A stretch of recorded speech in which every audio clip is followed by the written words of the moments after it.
Washington Journal continues.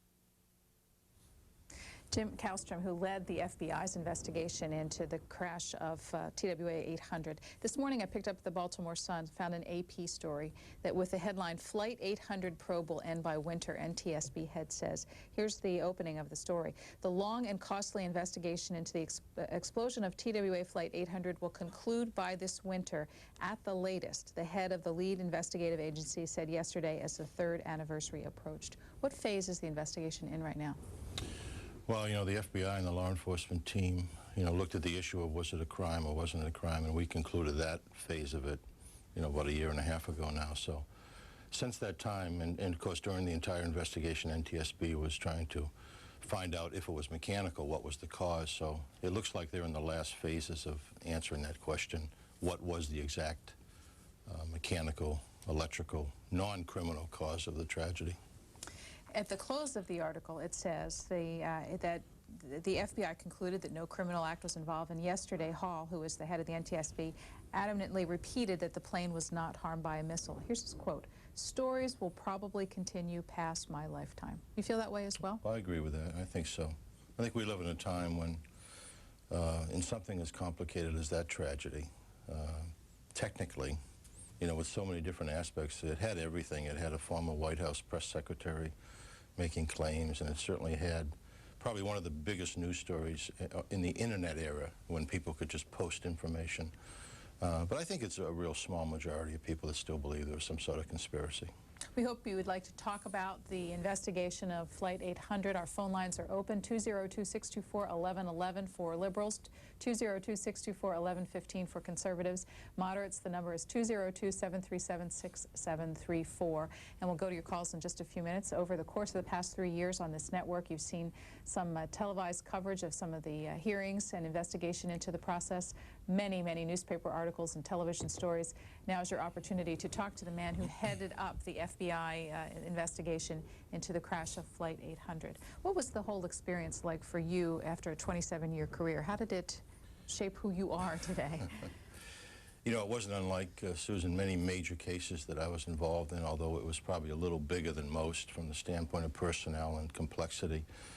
Emotionally, it was the granddaddy. I mean, the FBI and law enforcement show up at scenes all the time where there's tragedy, where people are killed or people are kidnapped or, bank robberies and things like that.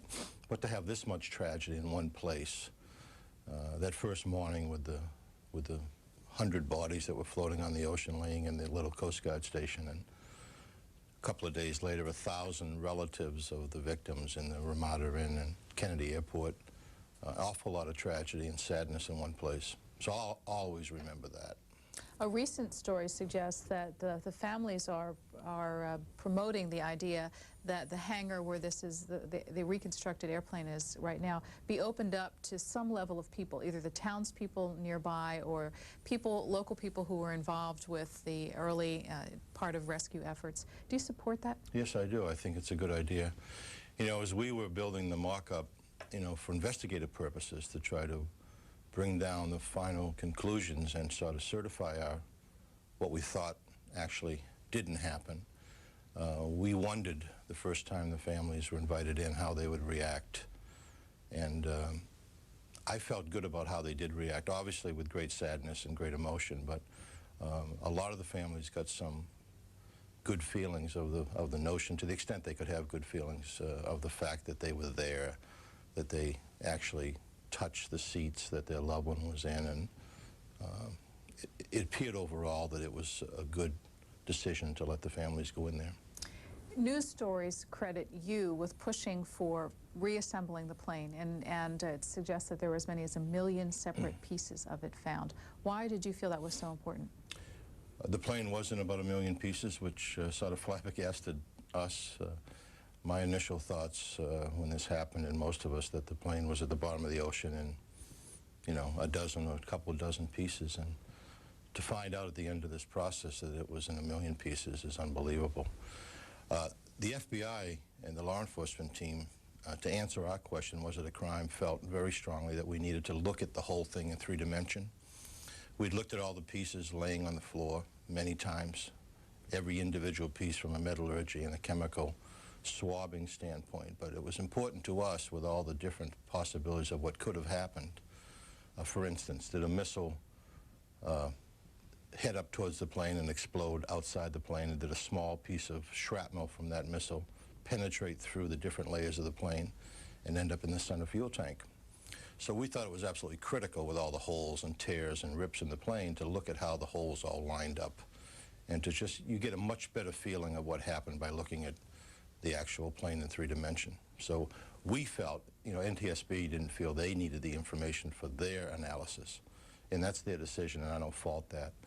But the law enforcement question, which has to be very exact. I mean, if we're going to stand up and say it wasn't criminal, we have to be right. We just can't guess at that, so we felt it was critical to build the markup. What should happen to that plane now? Well, that's a great question.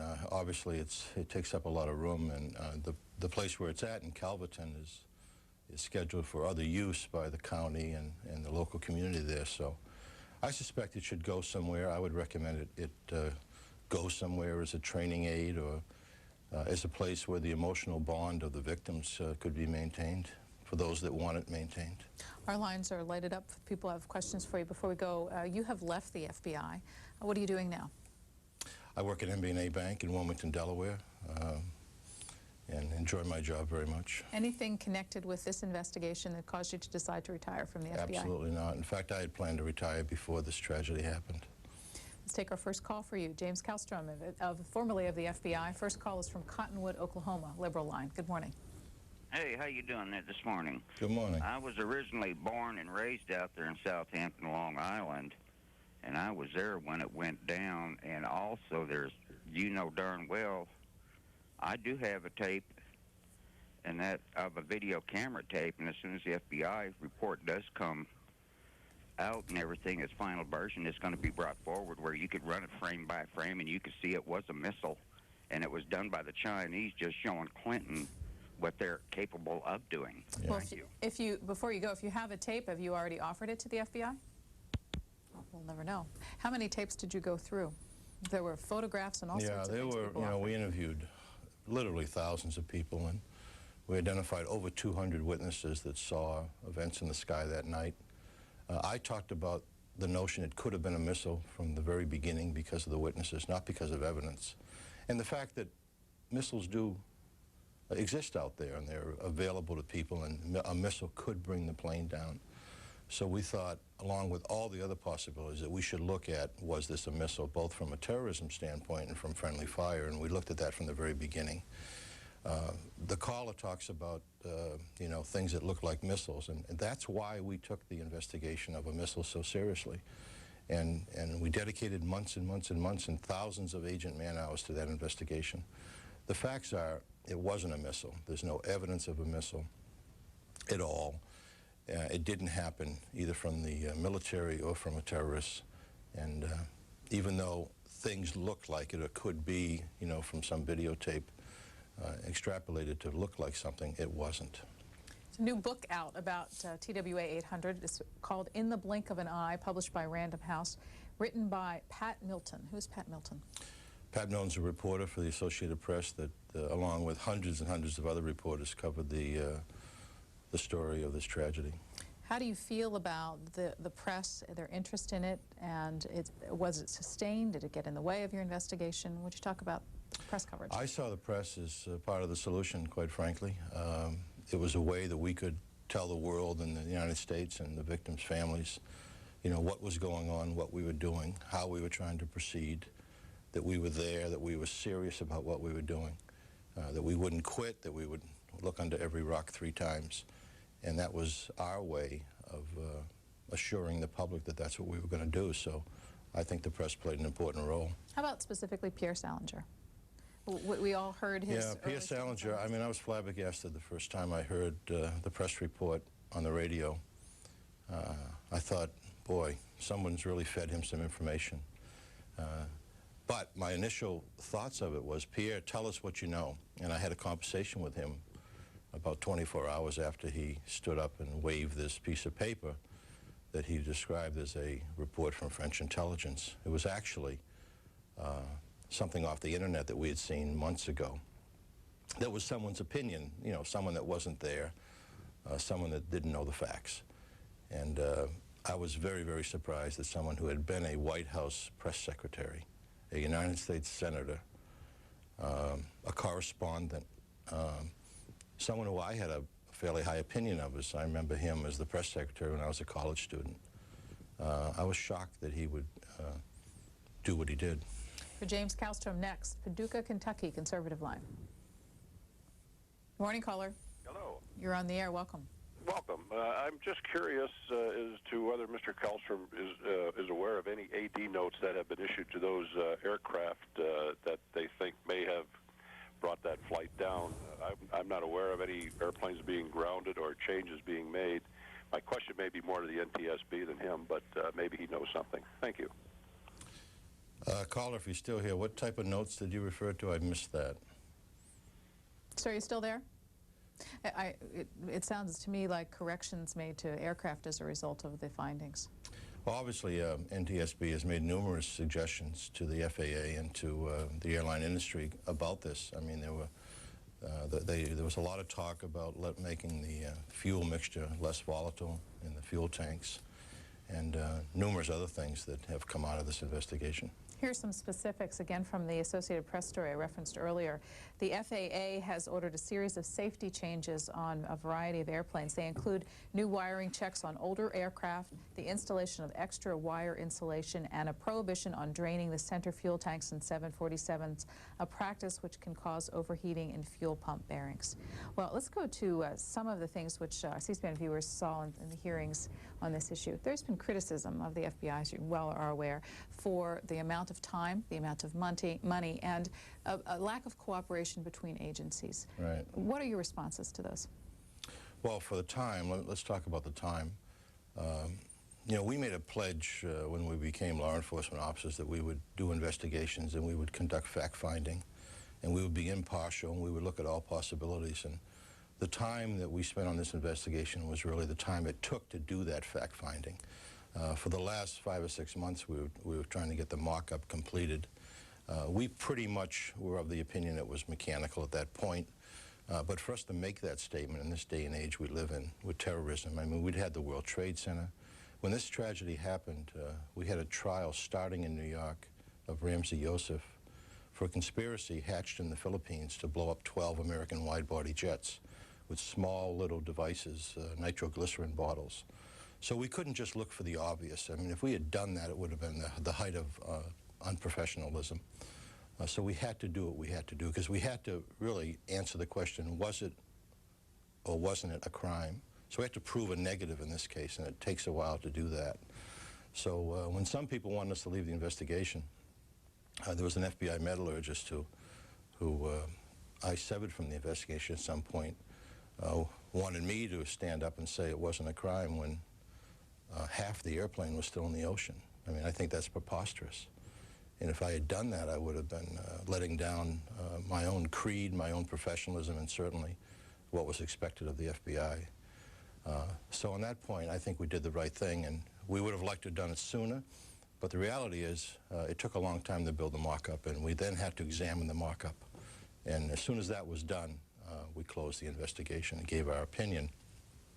Cooperation, there was thousands of people involved in this investigation from all the law enforcement agencies, and because NTSB brings their parties to the investigation, excuse my Boston accent, in this case Boeing, TWA, the pilots union, the stewardesses union, FAA.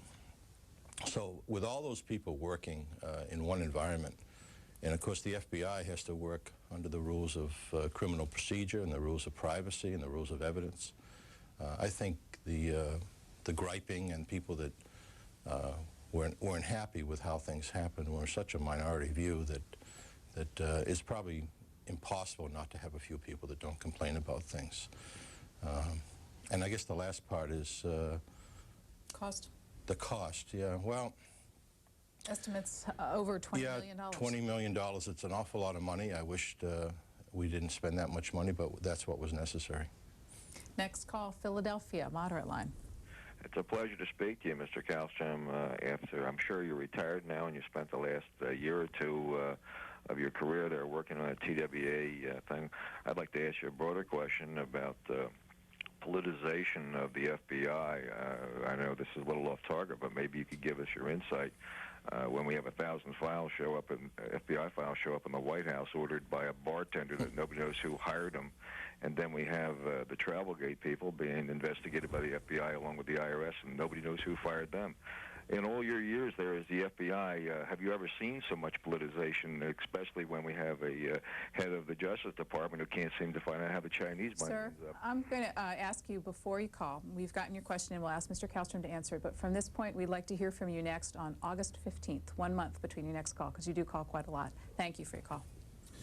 Well, you know, I don't know if that was or not. My opinion is that Louis Freeh, who I've known for almost my entire FBI career, is the most non-political person I've ever met. And I can assure you that he did nothing knowingly that was of that nature whatsoever. The system, I think, on the Filegate thing probably broke down from the standpoint of someone at a lower level just responding to a procedure that was in place. And certainly it looks like it was that, but I can tell you it wasn't. The FBI should never be in a political position, should not play political favorites of any sort, and I don't think it does. Boston next, Liberal Line. Good morning. Good morning. I would like to ask the ex-FBI agent if he ever looked into the possibility that a UFO might have collided with the plane, because I've heard of that possibility. And I'd also like to ask him what his thought is on UFOs. Thank you. We looked at every possibility, and that was our job. So we had hundreds of things at the beginning up on our board to look at. UFOs, space junk. There was even a theory that was brought to us over the internet of large mammals swimming in the ocean that might have let gas up and it hit the engines and blew the plane up. So, I mean, we looked at everything humanly possible. Of course, the radar and overhead satellites played a huge role in allowing us to look at things in and around the plane. And I personally don't believe in UFOs. This is my personal judgment, but in any case, we saw nothing like that on any of the radar or any of the satellite data. I'm sure in your job you fly a lot. Do you feel any differently about getting on an airplane after this investigation? I do fly a lot, and I think it's the safest way of getting from point A to point B. I do think about it, though. There's a little voice in your mind that always says, I hope this baby makes it in. And, but I don't think that's changed much from this investigation. I was very, very impressed with the professionals from all the different agencies and the Boeing company and others. And so I think it's a good, safe mode of transportation. Santa Fe, New Mexico is next on our moderate line. Good morning, caller. Santa Fe, you there? That's my fault. You have to push the button. Good morning, Santa Fe. Welcome. Yes, good morning. I'd like to ask Mr. Kallstrom about the investigation of the generation of static electricity and how this might have caused the explosion in the center tank. Some years ago, I did some research in the development of fires in aircraft due to streaming potential, which is the potential developed when a fluid such as the fuel in the center tank would slosh about, and these discharges then caused a spark and fire. As I understand it, there was only about 6 to 8 inches of fuel in the center tank, and that this sloshing about could have caused the fire. I've written to Hall about this numerous times and provided him with some of the data from our research, and I've never gotten a satisfactory reply. Well, I think you make a good point, and of course I'm not with NTSB, the National Transportation Safety Board, and it's not my field to really comment, but I can tell you as part of the investigation that static electricity was, and I believe still is, one of the major areas that NTSB is looking at. You're right, the fuel tank was so-called empty, but we believe it had somewhere between 50 and 75 gallons of Jet A fuel sloshing around in it, which basically you can't remove.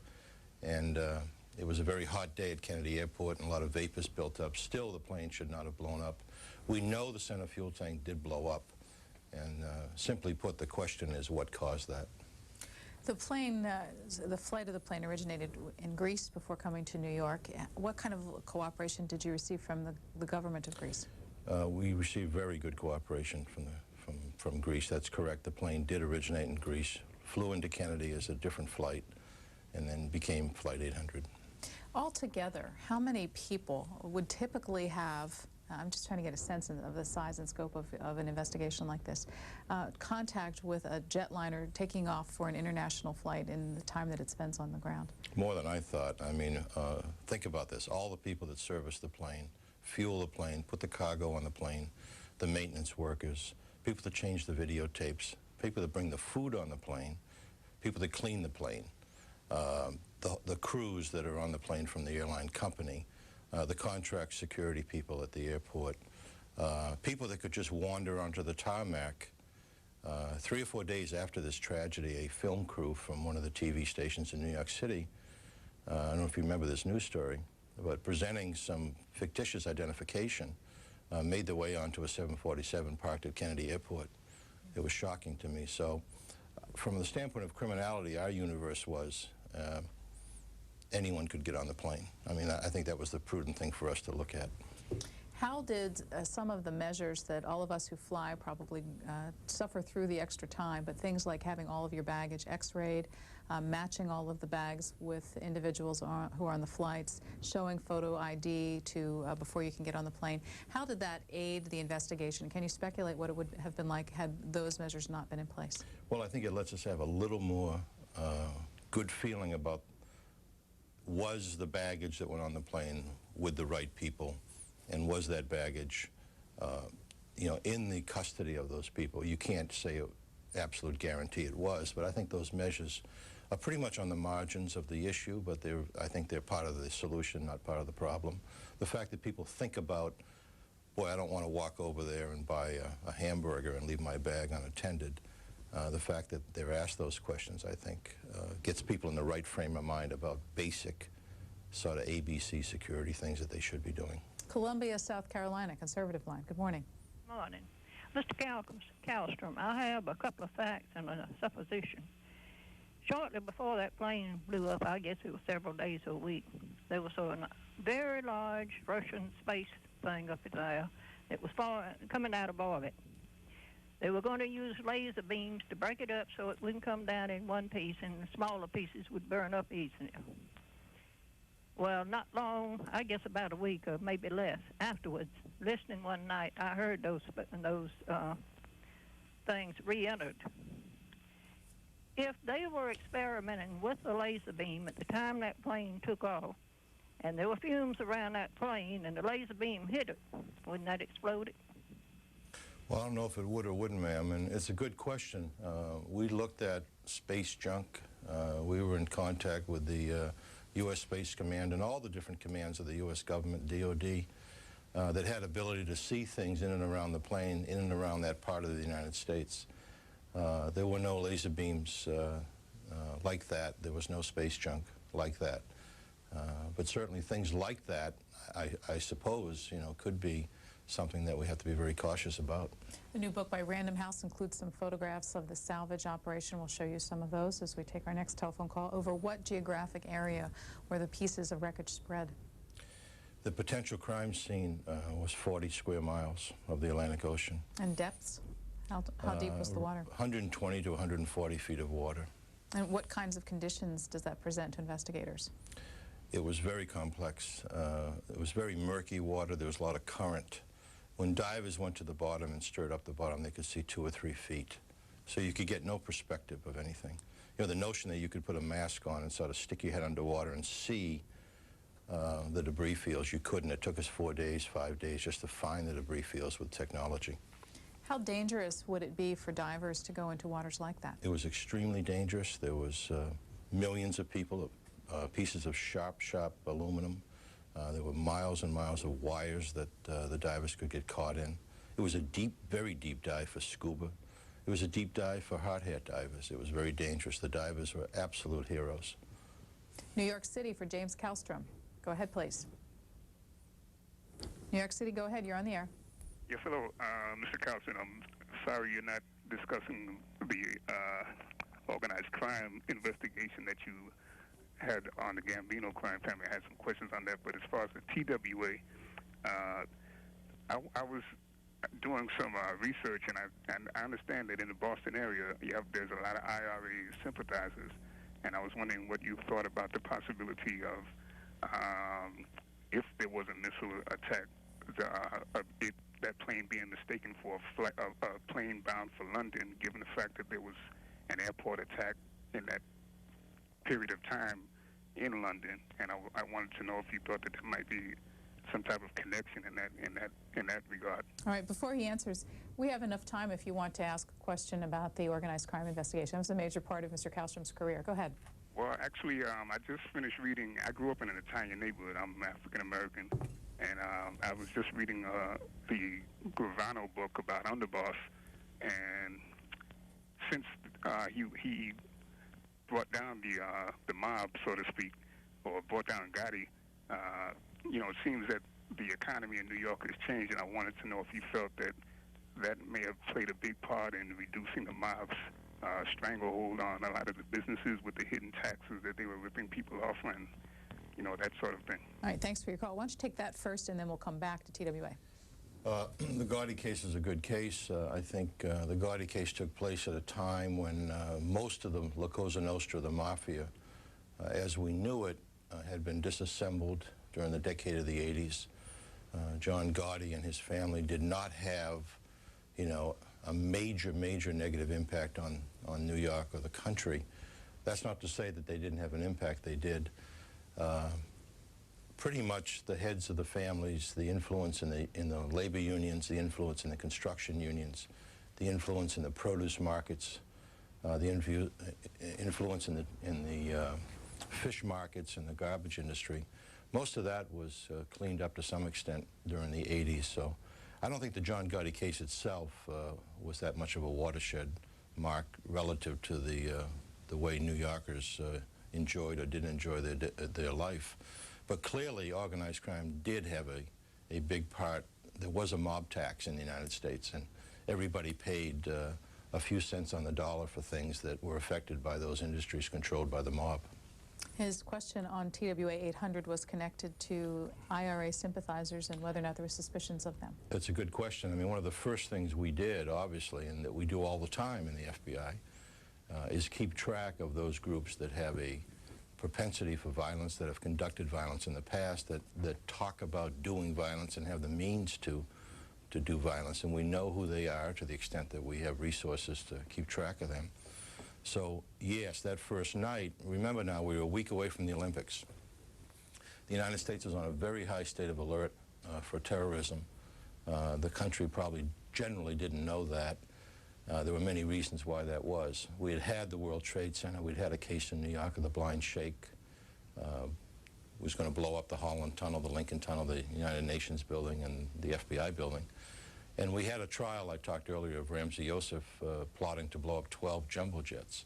We had the Olympics a week away in Atlanta. So we thought there was a good chance that this could have been an act of terrorism.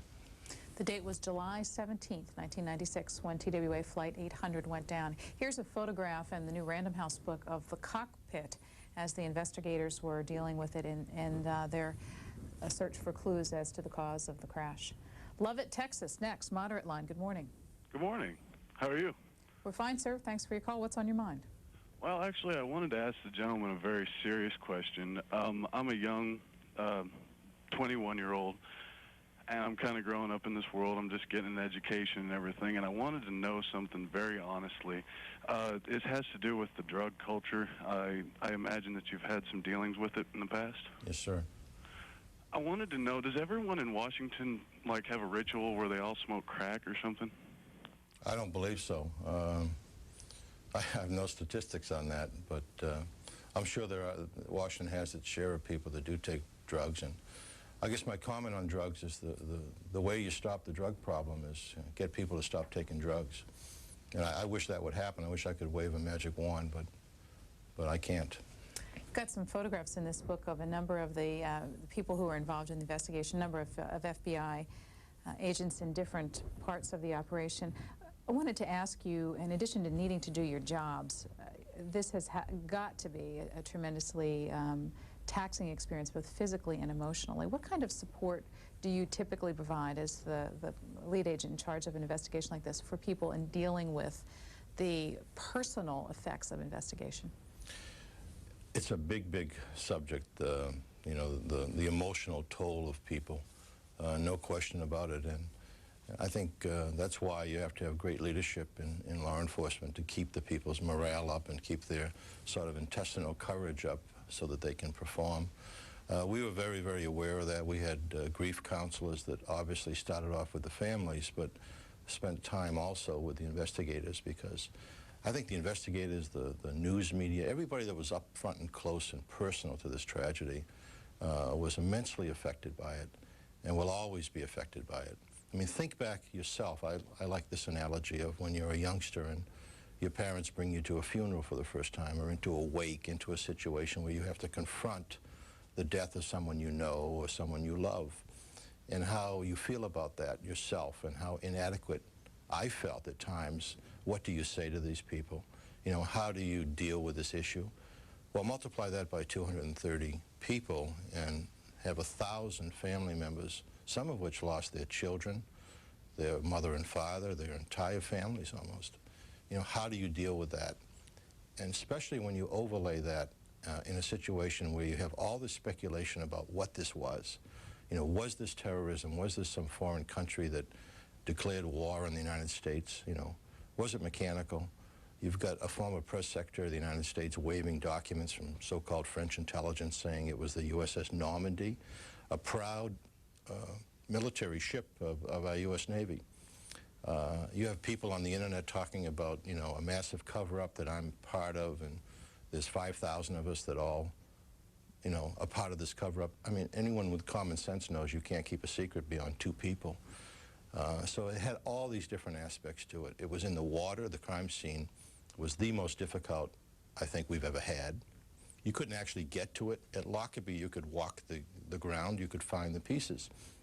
And on day 6 in Lockerbie, investigators found the piece that showed the characteristic bomb blast. So it was a very complex thing. But yes, we had to take care of the people. We had young agents in the morgue with the bodies during the x-ray procedure so that we could see if there was shrapnel inside the bodies. It was very, very draining on them emotionally. Next call for James Kallstrom is from Fort Myers, Florida, conservative line. Good morning. Hi. Hello? Yes, go ahead. Thank you for C-SPAN. I'm sorry, sir, this is no reflection on you and what you just said, but as a citizen of the United States, I've read some information about the trial of Jim and Liz Saunders, and I don't believe that this was not done by a missile. I think it's another government cover-up, and as I said, it's not a reflection on you, but it's a reflection of our head of state who has proven himself to be an accomplished liar. So I don't know if you want to discuss their trial, but this man was a journalist and is used to investigative reporting. I'm speaking of Jim Saunders, and it seems to me that the government has gone to a lot of trouble to try to muffle him. So I frankly don't believe your explanations at all.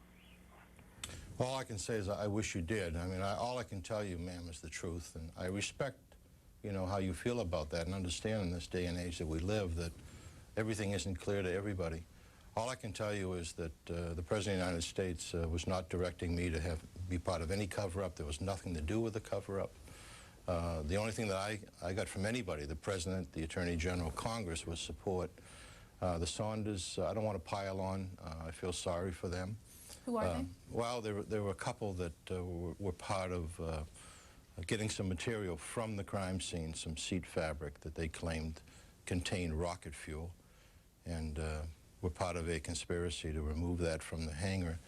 And, ma'am, the reason that they were prosecuted is they violated the law, and we just can't have people in potential crime scenes that are doing that, and that's the reality of otherwise no one will get justice, and things won't be fair for anybody. So that's all that was. It might have looked like more, but that's all it was. Lagland, Oregon, Liberal line. Good morning. Good morning. I would like to ask Mr. Kallstrom if you could tell us how much suffering were those people, those victims on this flight exposed to? It's a good question. It's a very sensitive question. There's many victims' families that have different opinions of that, and I don't challenge their views whatsoever. I can tell you what the scientists and the medical people told me and told our team, and that was that it's their belief, they don't know to a certainty, obviously, but it's their belief that the people did not know what hit them, that the negative G-force was extreme. Remember, the front of the airplane fell off, and you got 400-mile-an-hour winds, you know, 4 times that of a hurricane, and all the shrapnel associated with that coming through the cabin. Most of the bodies had broken necks and broken ankles, which talks to the rapid deceleration of the airplane. My personal feeling is, and part of that I think is from charity, I hope, I pray that nobody knew what happened. We have an email that follows up on the question about the Saunders couple, and they asked specifically this: why is independent study of materials against the law? One would think the federal government would be thankful for independent studies corroborating your findings. You can't have independent studies covertly from the investigation. I mean, obviously, we wanted to know what was on the fabric also. We were the ones looking for a missile. Did a missile hit the plane? We're the ones that analyzed that material and found it to be adhesive that kept the seats together. But you just think about this. I mean, your family's involved in some crime. Your daughter is kidnapped, or your son is kidnapped. And independent people, for whatever reason, some of which are doing it for money or fame or whatever purpose, come into your home and start rifling through your daughter's bedroom where she was kidnapped, and maybe do away with some evidence that would help find your daughter. I mean, think about that. You just can't have freelance people doing criminal investigations. Next call's from Melbourne, Florida, conservative line.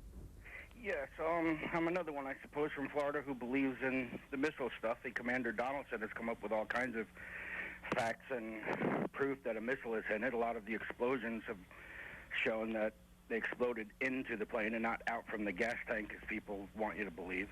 And I also would like to know why you retired shortly after all of this stuff. I personally believe that it's because you had to lie and cover up, because you seem like a man who believes in what he does and have done a lot of good for the country. And I'd just like you to comment on that. Thank you. Well, thank you, but go with your instincts. I'm not a man that lies and covers up. I didn't leave because of the investigation. I left because I'm getting to be an old man. We have a mandatory retirement in the FBI at age 57. I'm now 56. If I was going to strike out on another career and have a hope of working for another decade, you know, to pay my college bills and other things like we all have to do, I had to leave the FBI. I did not want to leave. I loved that job, and of course it took a terrible toll on my family also. I mean, my wife and kids didn't see much of me, and my wife ended up being the father and the mother for years and years and years. So, you know, they put up with my act for 28 years, and I think it was time for me to do something else. I had plans on leaving the FBI long before this tragedy happened, and I didn't want to leave in the middle of it. I didn't leave because of it. It was not a missile. We're the ones that looked for it. We had to convince ourselves it wasn't a missile. And Commander, the Navy commander you're talking about has never been to the plane, hasn't seen the evidence, and he can speculate all he wants, but he's not right. We were talking earlier about the possibility of the plane being used in additional capacity for investigation or whatever. A viewer from Hagerstown, Maryland emails us and said, is Mr. Kallstrom aware that the plane will be moved to Hagerstown Airport? There are negotiations with the help of Senator Mikulski. I was not aware of that. I'd read in the paper that there were people vying for the plane to come to their venues. I didn't know a final decision had been made. We'll take that on the word of our viewer, but we don't have any press reports other than the ones that Mr. Kallstrom saw that said there are a number of people, even universities, who are interested in having this plane so that they can use it for training and future study. Next is a call from Washington, D.C. Moderate line. Good morning to you. Yes, hello. I actually, my brother-in-law was on the plane, and I actually met Mr. Kallstrom, and I wanted to thank him again for all his help. My mother-in-law tells me mostly that the leading theory that she's always heard is the fact that the plane was on the ground for so long in Kennedy waiting for departure, and the air conditioners are running for so long too, which could have led to the excessive heat. that could have caused the explosion. Is that still a theory that we're still primarily interested in, or? Well, understand this. The situation was that the tank was basically empty and there was a little bit of fuel sloshing around, and that therefore on a hot day with the air conditioners running, it became very warm inside the tank and vapor was built up in the tank. Understand that Boeing designs for that. I mean, those planes sit on tarmacs in Saudi Arabia in much hotter conditions. The plane should not blow up no matter how hot the fuel mixture gets. Certainly it becomes more flammable. I think that was NTSB's point. Their point early on was whatever caused this, let's make that less flammable so that whatever the cause was, it can't blow up, and I certainly agree with that. So we have a situation that was more volatile, but it should not blow up. So now the question is, was it a bomb, was it a missile? We say no, and then NTSB's left with their theories. They talk about electrical wiring, they talk about the fuel pumps, they talk about static electricity, and a few other things. And I understand Jim Hall has said as recent as yesterday that they're going to have a decision on what that cause was by the end of this year. Let me go back to the, since we're speaking about the NTSB, the criticism of interagency squabbling.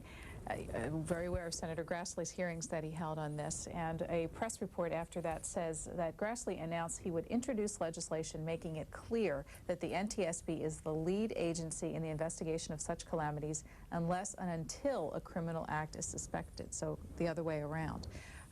Should legislation like this go forward? No, it absolutely should not. I mean, think about this. NTSB is a great investigative agency. They do a wonderful job. They have great people there. And we didn't have a lot of squabbles. I mean, you always have a few squabbles. But they're not criminal investigators. They're not equipped to do a criminal investigation. That first day, I had 700 agents assigned to this thing to find out, was it a crime?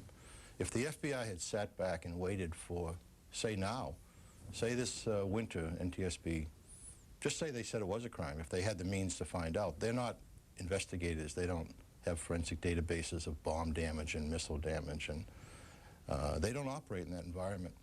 Is the FBI supposed to step back in a year later or a month later and conduct a criminal investigation? All the evidence is gone. It wasn't handled properly. It wasn't, it wasn't done within the rules of criminal procedure. The witnesses have lost their memory. They've watched press reports. So the notion of waiting around when there's a chance it was, and I realize that people have different opinions of whether it could be. I think everybody thought there was a chance this was terrorism. The plane left Kennedy, perfectly normal, no communications from the crew of any Mayday. Moments later, a huge fireball seen 40 miles away. Things like that don't happen. We know why it happened now from the standpoint that it wasn't criminal, but I think people thought, whether they thought 10% chance or 100% chance, we had to go out there and secure the scene. We had to do the interviews. And it's a separate investigation. It's the jurisdiction of the FBI. It's not the jurisdiction of NTSB. If we want to turn NTSB into a criminal investigative agency, then we better basically make them another FBI. I think the whole thing is crazy. Next call for James Kallstrom is from Erie, Liberal Line. Hello. I would have a much easier time believing the official story if they weren't making such tremendous efforts in this prosecution of the Sanders. And something that came over my internet was that they were being prosecuted under a law that was intended to deter souvenir hunters, and that you yourself, Mr. Kallstrom, had admitted in court that you had removed an item to give away as a memento. And I think they were trying to find the source of the accident, and as far as if it were my daughter's room, and if I thought the law enforcement people weren't making enough steps, and if someone could prove to me that they really were seriously interested in solving the matter, I would be willing to have anyone's help. Well, I think I answered that. First off, I never was in court explaining removing a memento. I never did that. The Sanders were tried for their part in a conspiracy to remove pieces of the evidence, and as I explained before, you just can't have people doing that, ma'am. And you can read whatever you want into that. The truth is that that's why they were prosecuted. And we have laws in this country, and we should not have selective prosecution. We should prosecute people that have the intent and conduct the crime, so that the next time this happens, we won't have people doing this, that it could impact on the investigation. In this case, it probably didn't. There was no great desire on my part or anyone else's to prosecute them. I wish they hadn't done it. But that's what our system of justice and our democracy is all about. One of the factors you've cited that led to the concern that it may have been a criminal act was the fact that the president had put the U.S. on the highest state of security alert. How typical would that be to happen without the public knowing about it? And what are the pros and cons of the public not being aware? Well, you know, the public would get bits and pieces of it, but I mean, the president would not stand up, or the National Security Advisor didn't stand up, or the FBI director, and say, we are now at the highest state of alert since the Cuban Missile Crisis. But the reality is that we were probably right up there. I don't know if we were quite as high as that, but other people would have better opinions on that in the national security apparatus, not me. But we were at a very high state of alert. We had numerous threats. We had the bombing of the Kobar Towers. We had people telling us, not specifically, we're going to blow up an airplane, or we're going to blow up this airplane, or we're going to blow up this building. But we had many people telling us that had the means to do it, that we're going to get you, America, and you're going to be shocked about how we get you. It's going to be unbelievable. And we had things like that happen just before this happened. And they made reference to our foreign policy, our association with Israel, a whole host of issues that the public is aware of. So is it unreasonable to think that this could have been it with the circumstances I related? I think it was totally reasonable. And did we have to go to every conceivable methodology to say it wasn't under those circumstances? I think we needed to do that. Otherwise, people would be asking me on this show, why didn't you build a mock-up? Why didn't you stay longer? Why did you just look for the obvious holes and blast damage? Why did you build a database of missile damage so you could compare it to all the metal, which took a long time? You know, why didn't you do these things, Kallstrom? Why didn't you build the mock-up and look at how all the holes related to each other? Why didn't you do everything you said you were going to do? And I'd much rather answer the question of why we stayed as long as we did. And even as long as we stayed in what we did, we still have people that think it's a conspiracy and that we didn't do enough. So I have people that think we didn't do enough. I have Senator Grassley, for whatever reason. I don't know him. I've never met him. I always had a good opinion of him, who thinks we should have left 2 months into the investigation with half the plane in the ocean.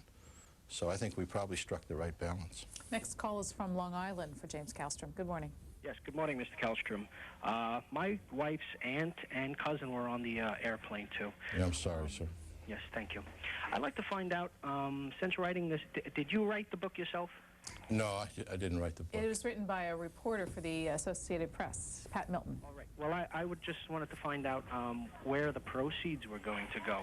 Were they going to keep them, or were they going to be distributed to the families itself who suffered this great loss? Well, it's not Mr. Kallstrom's book, so I'm not sure you know what the financial arrangements are for it. I have no idea. Yeah, this book has just come out. We wanted to show it to you because it's just been released by Random House, and Mr. Kallstrom is a lead figure in it because he headed the investigation, but can't answer the specific questions about Random House's financial arrangements. Chicago, you're next. Good morning. Good morning. I'd like to ask Mr. Kallstrom if we accept the conventional wisdom now that it was neither a missile nor sabotage, does he envision at any point TWA or the maintenance companies being held criminally liable for this loss, particularly in the wake of what's happened this week with, you know, the indictments brought against Sabertech down in Florida? This seems to be, if this was not sabotage and not a Navy accident, this seems to have been an avoidable accident. Good morning, sir. That's a very good question. I don't know the answer to that.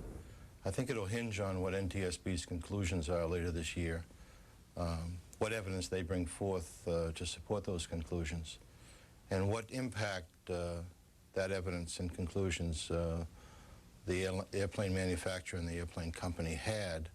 In other words, what prerogatives did they do or didn't do? You know, did they do what they were asked to do? Did they do the reasonable thing? Did they have intent to do something else? And that's sort of the crux of that issue. Even the issue down in Florida, you know, what is the intent in most criminal trials? So it's a very complex issue. And again, I think it points out the reason why these things have to be very exact. You have to know what you're doing. You can't be willy-nilly about the facts. You can't have people in doing their own independent investigations. People's lives are at stake here. People's reputations are at stake. The wherewithal of companies to operate and do their business in the United States is at stake. So this is a very serious matter, and I guess we'll have to wait for NTSB's opinion. As we've talked about this morning, books have been written about two of the major investigations that you did during your FBI career. This, the TWA 800, and also the John Gotti investigation. Are you permitted under FBI regulations to write a book or books of your own, and do you have any interest in doing that? I am permitted. If I was to talk about things from my experience in the FBI, I'd have to have it cleared through the FBI. I've thought about writing a book. I don't know if I'm capable of doing it, but I haven't said in my own mind that I wouldn't do it. I might do it sometime. Do you have a story to tell, do you think, other than what a reporter might from the inside view of the FBI, or rather the 800 investigation?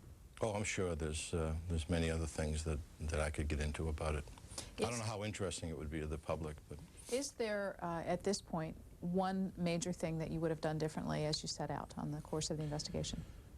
Well, 20/20 hindsight is terrific, and when you look back, you know, maybe those 3 or 4 people that took us the task at that Senate hearing, I would have, you know, tried to have them feel better about our relationship with them. I would have, obviously, knowing how Senator Grassley or his staff or combination feel about what they had to say, and all I know is what I read in the papers. I would have called Senator Grassley once a week and told him what was going on. I mean, he never called me. Many members of Congress did, so that episode wouldn't have to be something that we talk about. I don't think we would have done too much different from the investigative standpoint. We had a great team. We had a terrorist task force that had been established for over a decade. So we had all of law enforcement working together. I don't think we would have done a whole lot different. We're talking with James Kallstrom, formerly of the FBI. Next call for him, Long Island. Good morning, Mr. Kallstrom. Good morning, sir. I wanted to find out, locally with the anniversary of the Flight 800 explosion, news stations have been talking to a lot of the local people who were eyewitnesses who saw some flare or something coming from the water up towards the plane prior to the explosion. I was curious what the FBI's opinion was or what their explanation was for what these people say they saw. That's a very good question, and you know, even though we had no evidence and we were solid in our opinion that it wasn't a missile or a bomb, I felt it necessary to explain to the public, you know, what did all these people see? We had to explain it to ourselves. You know, what did 240 people see in the sky that night? I don't know, I guess you didn't see it, but we played a videotape animation of what we believe the folks saw. I think generally, I don't want to paint too broad a brush, but from the descriptions of the witnesses, the vast majority of the witnesses saw the crippled plane after the center fuel tank blew up in different stages of this terrible, tragic breakup, ending with this huge fireball just a few seconds before it fell in the ocean. After the center fuel tank blew up, the front of the plane fell off. The plane climbed about 3,000 feet. You know, flames, jet fuel was spilling out of the plane on fire. A lot of the people that saw this event from their decks and golf courses and the beach looked up when they heard the noise. And the simple law of physics, most of the noise, depending on where they were, and we knew where all the people were. We used GPS to actually locate the witnesses, and we had azimuths of where they were looking, so we had a lot of science involved. We knew the exact time from the radar and from an atomic clock in a U.S. satellite. So we knew a lot. Most of the people that looked up when they heard the noise saw an event that happened 50 seconds earlier, because it takes that long for the sound to travel in from the ocean to the shore. So they were looking at events that were 50 seconds old, and that's just a fact. So they saw different things, but they saw the plane breaking up. Xenia, Ohio. Good morning. Good morning. Good morning, Mr. Kallstrom. Good morning, sir. I'm in the profession of law enforcement, not nearly in the same capacity as yourself or those that work with you directly. But I understand that when there's an accident or a tragic event, that you could have 10 witnesses or more and get that many different stories, and that everybody sees and hears something I also understand that people who don't see an event develop what I call kind of a rear-echelon paranoia, or their own vision of what it could have been, and that can be pretty dramatic at times. My concern with not the investigation, but with the event itself came when a close friend of mine, who is an employee of Transworld Airlines, in discussion about the event, and that person's capacity isn't important, but they had some association with that flight at another time. That person indicated to me that TWA employees were gagged or stifled and told that they were not to discuss the possibility of a missile or a terrorist act or anything of that nature early on, before any investigation had been done to determine the mechanical failure. In other words, they were trying to steer their employees away from anything terrorist. And again, I understand how things change as they go through the lines, but is there any truth to that rumor, or was TWA, did they have kind of a story that they were telling early on to cut down on that rear-echelon paranoia? Well, you know, for someone who describes himself as sort of on the fringes of law enforcement, you give a good example and have a good understanding of eyewitnesses. You're right. Eyewitnesses are obviously critical, and we don't discount anything an eyewitness says, but historically, eyewitness testimony, if you look at 10 people or interview 10 people that saw the same event, the subject they saw is anywhere from 5'2" to 6'3", and it's amazing how people see things differently, so you're absolutely right. I don't say that to discount eyewitnesses. You have to take eyewitness testimony seriously. And I must say, all the eyewitnesses we had were good people that told us what they saw. No one that I am aware of tried to feed us any kind of bad information. But I have no knowledge of what TWA instructed their staff or their employees to do or not do. I never heard that. I'm not aware of any internal memos or internal instructions inside TWA. That is it for our time. I want to say thank you to James Kallstrom for being here on the 3rd anniversary of the crash of TWA's flight number 800. It is described by Pat Milton in this book that we've been looking at as the largest and most complex investigation in the history of the FBI. Our guest this morning led it for that agency, and I want to thank him for being here to answer your questions. Mr. Kallstrom, thank you. Thank you. I would like to say hi to all the family members, if I could. Do you stay in touch? I stay in touch with some of them, yes, I do. Thanks again for your time. Thank you. I want to say thank you for being with us here today. Appreciate your phone calls, those of you who called in today, and those of you who watched. We'll be back tomorrow at 7. Right now to the